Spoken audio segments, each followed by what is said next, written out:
The Topeka Performing Arts Center keeps trying to weather the COVID storm, and let's hope that Executive Larry Gawronski has some encouraging news about 2021. Good morning, Larry, and Happy New Year. Good morning, David, and Happy New Year to you, too. Well, thank you. Now, before getting into good news, I've got to talk about a couple of COVID-related questions here. As a nonprofit, you need funding and support, so how bad was 2020 financially at TPAC? We took a big hit. I mean, our event attendance, our revenue was way down, but thank the Lord for the PPP grant money, as well as we were able to raise nearly $73,000 in federal and state grant money, and then we ran a grant fundraising program through the Gannett Foundation. Raised $13,000 from private donors, and then they matched that at the end of the year with $10,000. And hallelujah, we made it through the year and on to 2021. Now, has this made you look at things differently? Are you trying to kind of reinvent TPAC in any way at all that could serve various groups or needs during the pandemic? Well, for the local groups, you know, they keep on keeping on. We just had Dance Factory, for example, that instead of doing their major recital, they did a 100-person maximum 2-day recital, but we're morphing, and everybody is kind of like going with the flow because that's all we can do while we keep safe, happy, and healthy.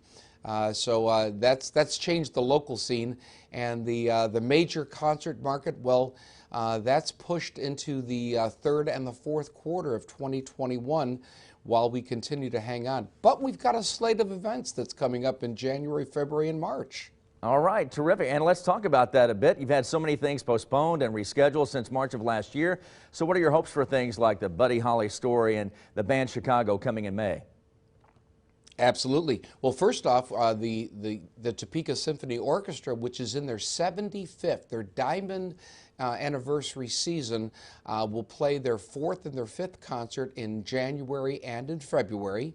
The Buddy Holly story, scheduled for February 14th, and that's the third reschedule, is now officially moved to October 22nd. So good news, it's going to happen. The bad news, hold on to your ticket. It's still good for October 22nd. The band Chicago is moving into November. We don't have the official date, but we know that that's going to be happening as well.